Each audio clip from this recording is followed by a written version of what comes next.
I did a previous video on some very good news about wine with Dr. Zoe Harcombe.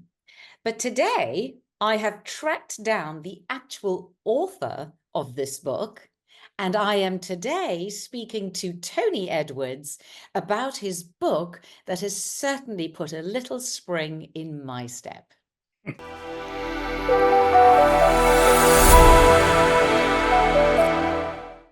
So Tony, you are a medical research journalist.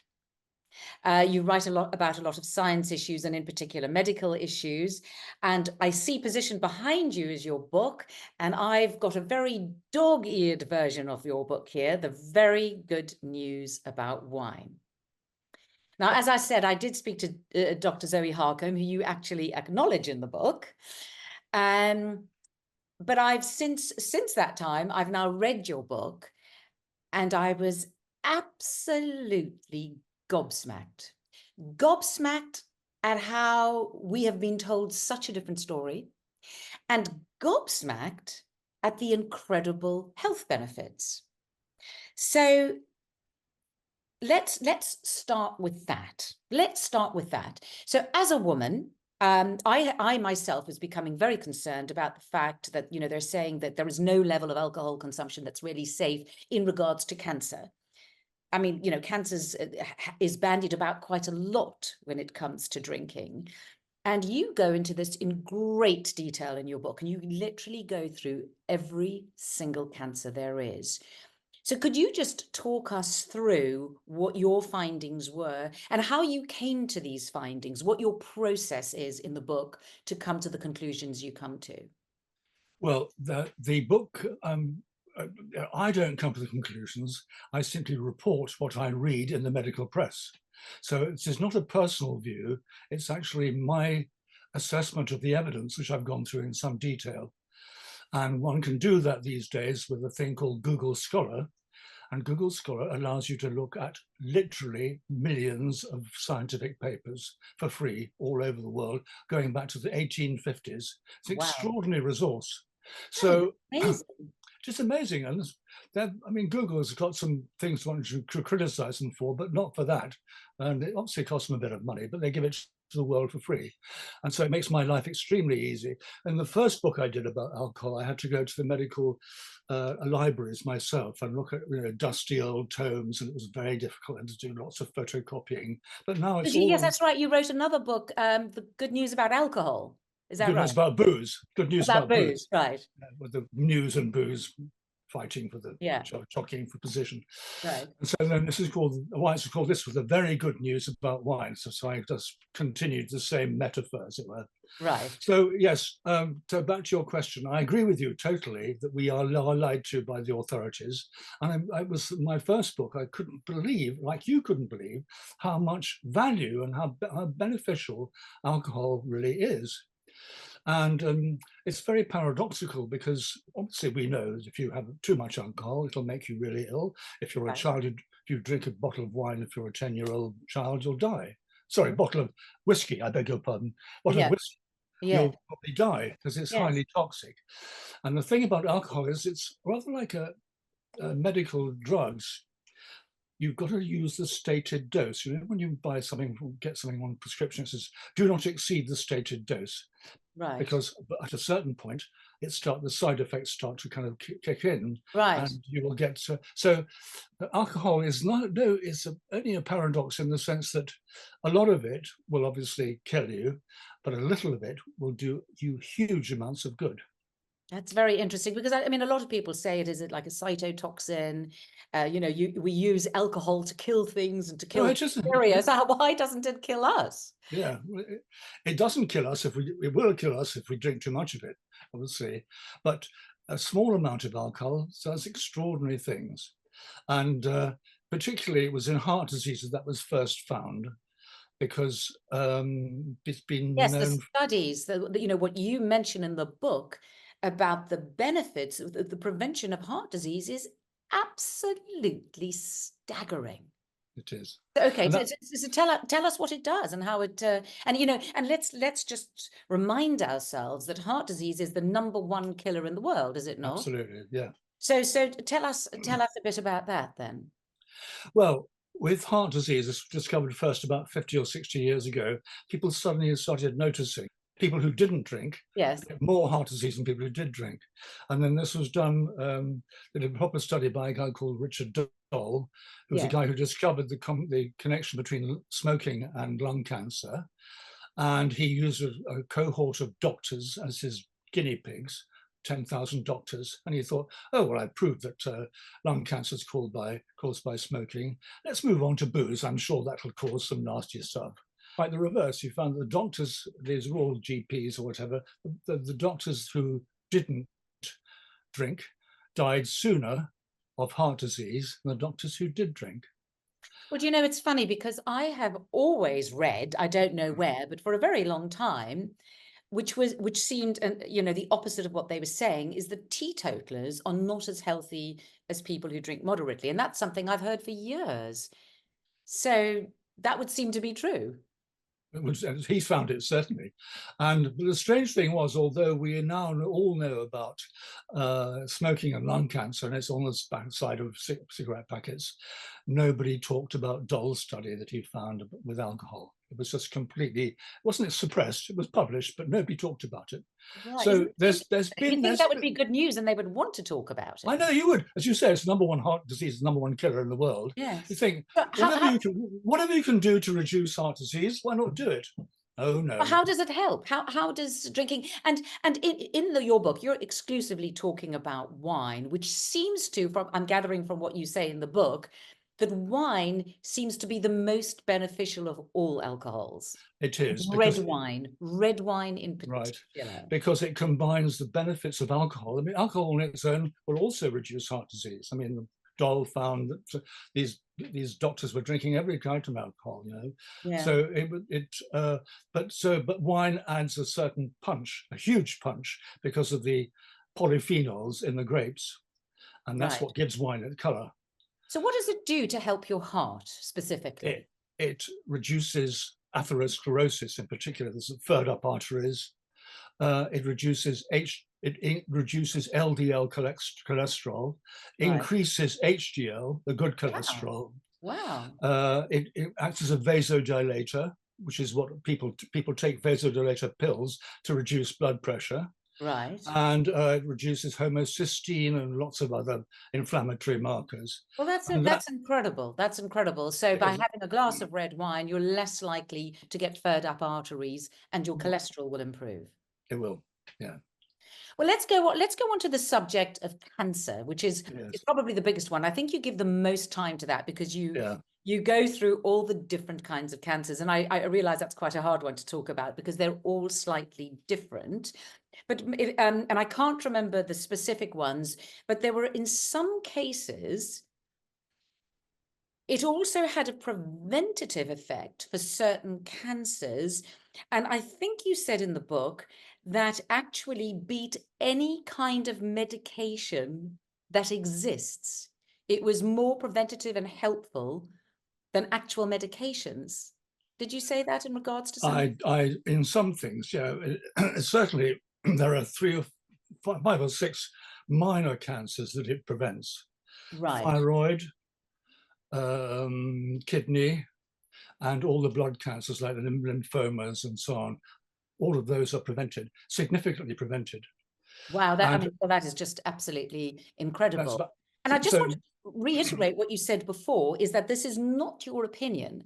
This is you going through all the data, all the research, and doing a meta-analysis, whereby, because obviously some studies will be positive, some will be negative, but you put them all together. Am I right in thinking that gives you a meta-analysis, which is basically the average of all of them, the findings on average of all of them put together? Is that correct? Yeah, where meta-analyses have been done, I include those, but I also include individual studies where wine itself has come out looking really favorable.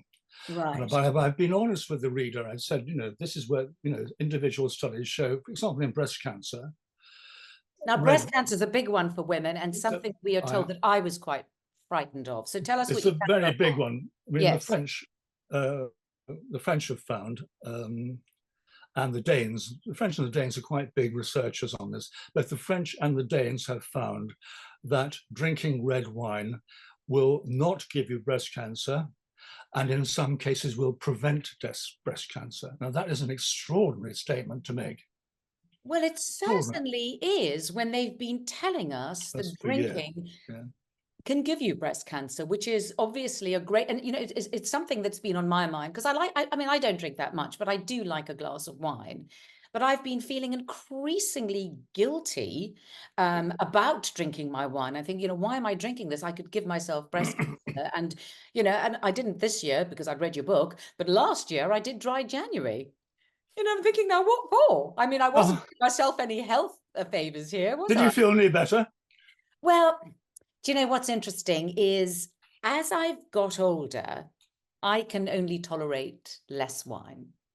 So I do drink, you know, I'm drinking less than I did before, because it doesn't seem to agree with me that much. And I'm a great believer in listening to your body. I totally agree. And so I would say that I'm probably a 1 glass a day. 1 glass feels quite good to me. If I have more than that, if I have 2 glasses, I'm very prone to hangovers now.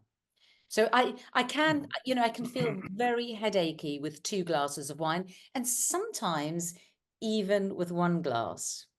So I think as you get older, maybe your body doesn't process it as well.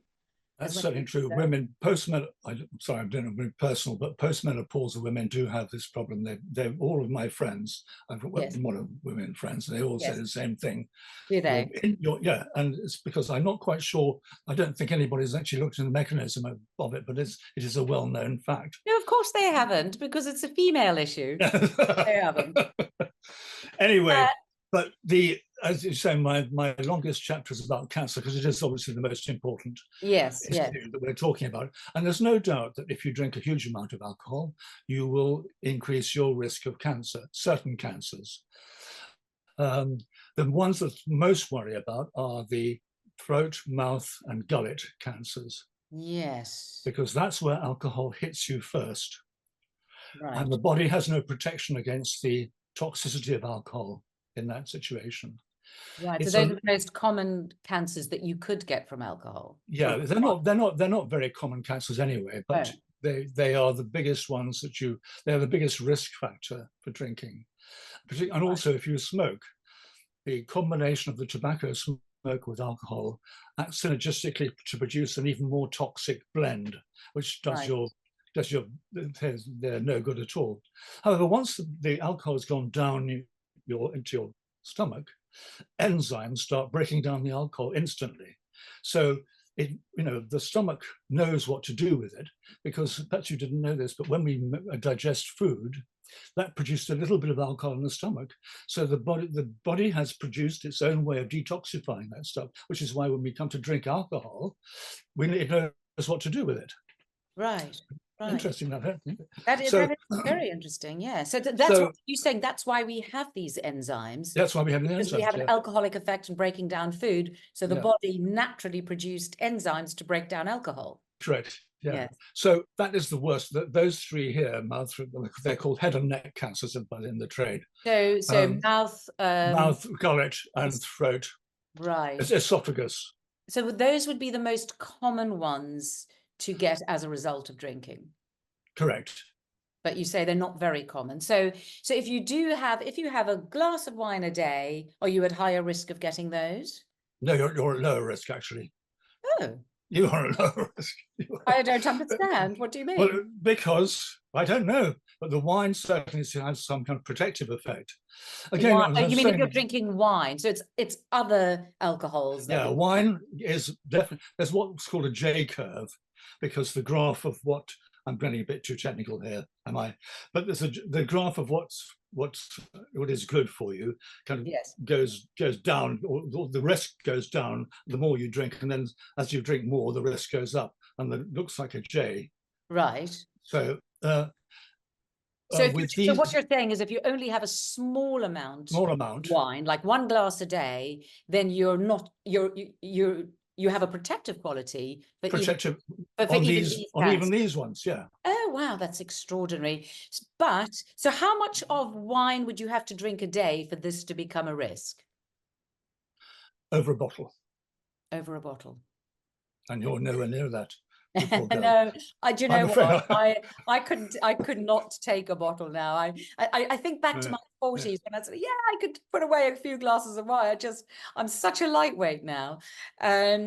So right, so that's very interesting. So, and just to reiterate what you absolutely say in the book, you are talking about moderate drinking. We are not sitting here, you're not encouraging people to go, whoa, have as much wine as you want. We're talking about moderate drinking, although there are many instances in the book that also surprised me, where you found that even large amounts was still beneficial or not harmful. But we'll leave that aside. Let's stick to moderate drinking. Right, so cancer, heart disease. Now, I was amazed at this one, diabetes. Yes. It actually helps prevent, because, everyone says, oh, but, wine has got sugar in it. So how can it help with diabetes? Because it reduces insulin resistance. Wow. And insulin resistance is to do with glucose metabolism. And Yeah. the more you drink, the less insulin resistance you have. Wow. So this is one where if you drink a lot, it's going to even be better for you. Even better, Not, yeah. not so good on other facets, but when it comes to insulin resistance, yes, so it can actually help prevent it increases, diabetes. yeah. And again, there is a bit of a J curve in this. It's a little, the data's a bit sort of fuzzy on this, but obviously with diabetes, you shouldn't drink more than about half a bottle of wine a day. Right. Above that, the protective effect wanes. Right. Right. So, I mean, as you say, the whole book is talking about moderate drinking, and what it does is define what moderate drinking is on the basis of all the studies that it cites and all the studies I say in each of the studies. This is how much is the moderate and where the And I'm J going to curves ask you about that in a second, but I just want to ask you one more question about diabetes. So it can help because it works on insulin resistance. It can help prevent you getting diabetes. But what if you have diabetes? Would it be beneficial to have some red wine if you have it? That's a good question. In fact, it's the correct question, and the answer is yes. I Studies wonder have how been. many doctors would agree with you. I know. That's what I say in the book. I say, why the hell don't they prescribe red wine for diabetics? There's big, long studies done in Israel on this very, very topic. Right. Where they give them very small amounts of wine, even less than the amount you drink a day. And Yeah. they find that it helps diabetes. So it helps patients. manage it if you have it. Manage it, yeah. Because I mean, I haven't seen, I mean, I know they tell you, obviously, you have diabetes, you can't have sugars, you can't have everything. And I wonder, and I don't know, is wine on the list of the things that you can't have? It is. I'm just remember, yes, it is, because in the diabetic chapter, I show how diabetics who disobeyed doctors' orders and carried on drinking were healthier than the ones who obeyed doctor's orders. Just remember that bit. Oh, isn't that just I call them the goody goodies against the up yours. Okay, now this is an interesting one. And this is a big subject because, the figures of people getting dementia are so huge, but it's also protective against dementia. Yeah, this is very, very strange, but it's very, very true. The first people to find this were the Swedes, and they have a very good medical research database at women over a period of about 35 years and seeing what their drinking habits were. And the first study showed that when they got to about 70 or 80, they then looked at the data to see who had got dementia. And they found remarkably that there was a 75% reduction in dementia risk amongst wine drinkers compared to non-wine drinkers, to non-drinkers, Wow. in fact. I mean, that's unbelievable. That is unbelievable. And it's interesting, actually, that it was conducted in Sweden, because I think they're a bit like the Brits. I think the Swedes do like a drink, don't they? Yeah, And they that's do. obviously a very long-term study. Yeah. So, wow. And any understanding of why that would be? Well, animal studies where they've looked at mouse brains. They actually can feed wine to mice, and they put it in their water supply, Poor and mice, the then things where poor mice are mice. subjected to. Oh I my, know I do object to animal at least I think a experiments. bit of wine is quite nice for them, Well, really. some work done in New York where they gave them some Californian wine or something for all their lives, and then they opened their brains up, and they didn't have the beta amyloid plaques associated with Alzheimer's. Wow. I think that's a kind of tick. Yes. So really, so let's just think about this. So if you're getting on a bit, and obviously as people get older, many people become who haven't been their whole life. By the time you get to your 70s, diabetes actually becomes very common, or pre-diabetes. Obviously, dementia is a constant fear, because I think the figures are now, they say like 1 in 2 people will get it, or something crazy. I don't know if it's 1 in 3 or 1 in 2. And of course, cancer is a huge worry, and those figures seem to be going up. So really, a glass of red wine a day, if you don't have any of those, is going to help get cancer, diabetes, and dementia. I mean, it's absolutely, and heart disease. It's absolutely And extraordinary. actually, they've also, I'm talking about old people, they've done a number of studies on old people themselves, and they've shown there's a thing called successful aging, a medical term. In other words, can you get through your old age, still be able to sort of, walk and talk and do all the washing up and all that kind of stuff? And they've shown that people who drink very modest amounts have more successful aging than people who don't drink. Well, they talk now about our health span as opposed to our lifespan, don't they? Yes, yeah. Because what's the point of living for ages if you're sick for all of it? Exactly, So yeah, it's the health span. And I forget, one of my best friends, her French grandmother, and I just loved it. I mean, she lived well into her 90s. Yeah. And she ended up in America, but my memory of her is just always sitting there, and she would never go for a day without a glass of wine, but always with a meal. Always exactly. with a meal. And that was it, just the one glass, and it always has stuck with me. And I went to France a lot as a kid, and I went staying with French families, and children were given a little glass of wine with water in it, and that was just to encourage them in this good, healthy habit. Yeah. And I loved it. I'd never had wine before, but there was about 11. Yeah. And okay, so those are the big things it helps with. Those are the big things, yeah. But there are some other things, and another very, very important thing is the gut.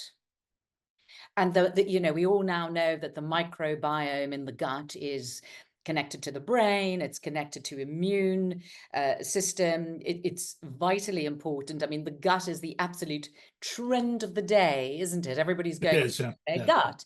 Yeah. So you say that, red wine in particular is like a prebiotic. I say, I report on people who say, yes, correct. It's important to get that right. You're just like Zoe Harcombe, because when I do videos with her, she goes, this is not, and I've got one coming out very soon that's going to blow people's minds. She's going, this is not my opinion. This is what the data says. This is what the science says. And as you said, this is not your opinion. This is what the data and all the studies showed. So it's very good for your gut. And what's really interesting too about the gut is that when when you real wine with fake alcohol-free wine, that has no beneficial effects on the gut at all. So even if it's made from grape. Yeah, well, yeah. All fake wine is made. It is interesting. So there's something about the synergy of alcohol and the grape juice that creates this extraordinary kind of health benefit.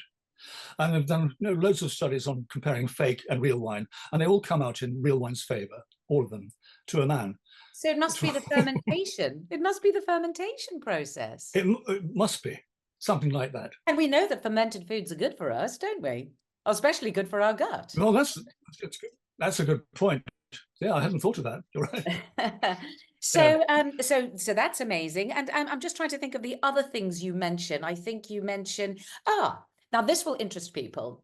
So people associate alcohol generally and wine with weight gain. But once again, you found that that was not the case.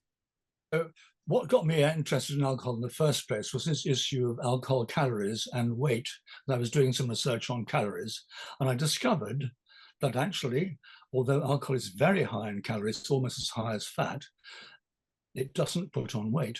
It's based on lots of experiments with human beings and even more experiments with animals. Wow. Again, the laboratory rat. And it's I wonder why that is.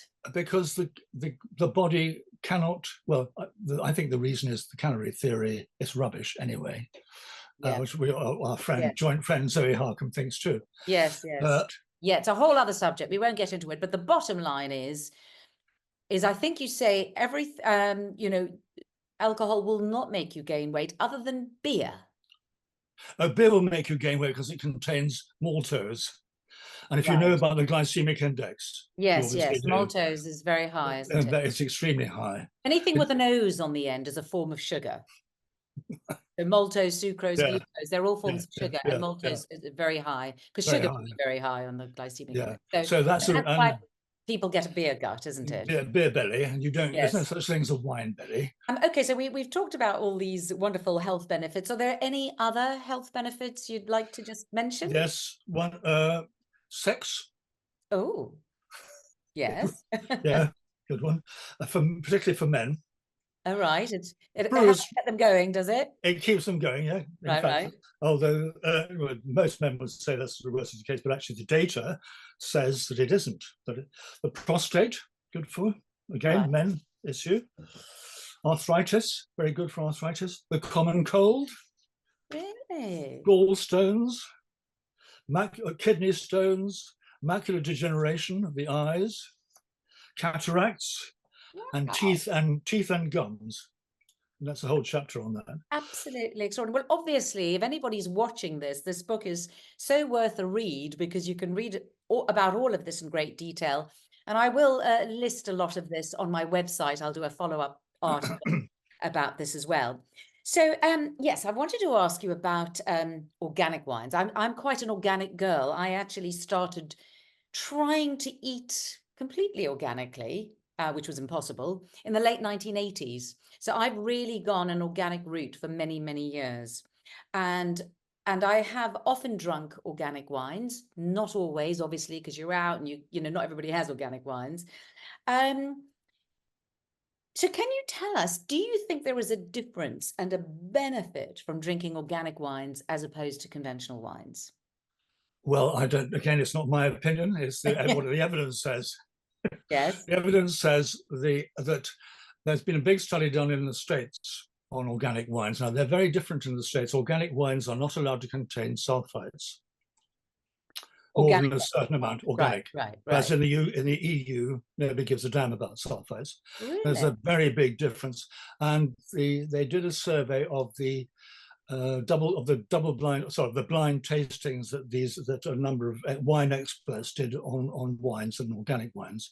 Right. And they found that although they didn't know they were drinking organic wines, they rated them all higher than ordinary wines. Only about 4% higher, but still. Right. They didn't know what they were drinking. You know, they didn't. It was a retrospective study anyway. So the quality was better, the taste was better. Yeah, but the important thing about organic wines is they don't have pesticides in. That's the major thing in my view. Yes, well, you know, that's the whole point of eating organically. And in fact, vines do have a huge amounts of pesticides. Tremendous amount of pesticides. Unbelievable. There's so many things that can destroy vines, and sort of fungal disease, insects, and so on. And ordinary wines are sprayed as much as 25 times a year. Wow. A year. Wow, that is amazing. So, I mean, that's obviously the major, from a consumer's point of view, the major benefit of organic. You also mentioned biodynamic wines, which is this, you know, this old, been going for about 100 years and planting on the lunar cycle and all that sort of thing. So How did those shape up in the data, the biodynamic wines? They shape up no differently from Yes. organic wine, in other words. But the thing is that they cost a huge amount of money to produce these things, very labor intensive, and it's got this huge amounts of work on to sort of cultivate the vines, and they cost an awful lot of money, and a lot of big companies are going in that direction. So I thought I'm bound to find some benefit. And actually, So when you say no benefit, do you mean in terms of quality and taste? correct. They're What no about different in from, health? Are they any healthier? Are they no, better? it's as good as organic, but you pay much, much more for it. And the producer pays huge amounts more for it too. So I And, can't see. is biodynamic organic as well? Oh yeah, it is. Oh, it is. Oh, It's super organic, it's super super organic. duper organic. Oh, I see. I see. Okay. But the quality was no better. No better. Hmm. Very And more surprising. expensive. And more And expensive. yeah, but I mean, there are lots of big names in the wine industry are going biodynamic. It's a very fashionable thing to go into. So as I say, it's very expensive. So I don't really understand. They must have thought there was something in it, and I thought there was something in it too. But when the evidence says there isn't. The other thing I'd like to ask you about are sulfites. So aren't Yes. they, I mean, they're not meant to be good for you. They're preservatives, aren't they? They're preservatives, and aren't they what give you the headache? The hangover. Well, I will go into this in a little bit of detail in the book. I don't have a sulfite problem myself, so it's. I know some people do, but it turns out that there are very few people, or people who tend to be asthmatic, have this problem, but not you and me, or not ordinary people, non-asthmatics. So we talked about what, and I did talk about this in my video with Zoe, but she was pointing out what moderate drinking entails, and it was absolutely astonishing because we think, well, moderate is 1 glass a day, we're being led to believe, if that, but actually it's much higher than that, isn't it? The evidence says that moderate drinking for a man is 2/3 of a bottle of wine a day, and a woman 1/3 of a bottle of wine a day. That's 1/3, moderate. right? That's quite How a many lot. glasses would that be? A couple of glasses? Uh, Two big ones. 2 big ones, right? Well, that's more than enough for me, I have to say. um so now, okay, so to conclude, Adam. I just don't understand why it feels like we've been misled on the effects of alcohol. And I'm going to mention something that I just couldn't believe in your book. And that was the Cambridge research team findings in 2018, where you state they literally lied. The whole team lied about what they found. So just tell us what happened there. There's a very big study where they pulled together the results from about 500,000 people, and they came up with the conclusion that alcohol is very dangerous for you and had no heart benefits. But they had, because it was a huge amount of data, they had a So very, they said very, alcohol was dangerous and has no heart yeah, benefits. That was their findings. yeah. Yep. But they had a huge appendix because they had so much data and there's pages and pages of appendix within Yep. which was a graph Yes. which showed exactly the same as the J-curve graph that I show in the book. Right. That at low levels of alcohol intake, you get big heart disease benefits, and which gradually tail off the more you drink. And that was never mentioned in the paper. The whole paper was a complete lie. Wow. But I just, why would they lie? Because the zeitgeist is that alcohol is bad and that we're all going to become alcoholics and drop dead tomorrow, and also beat But up who our does that wives or benefit? husbands. So What? how does that agenda, who does that benefit? Because it's not going to benefit all the winemakers. And and England actually has a very burgeoning, wine growing Industry. economy now. Yeah, yeah. So this seems to me very counterproductive for the economy, and I just don't, because I always say follow the money. There's Yeah. often an agenda, but I don't understand this agenda. Do you? I think the agenda is a kind of totalitarian one, to put it very strongly, authoritarian one. That the authorities don't like to see people enjoying themselves, and also, and the whole attitude that they can't get people to understand the basic paradox of alcohol. At high doses it's bad, at low doses it's good, and they don't think people will understand that. So over the years they've been gradually reducing the guidelines and saying ultimately drinking is as dangerous as smoking, completely reverse.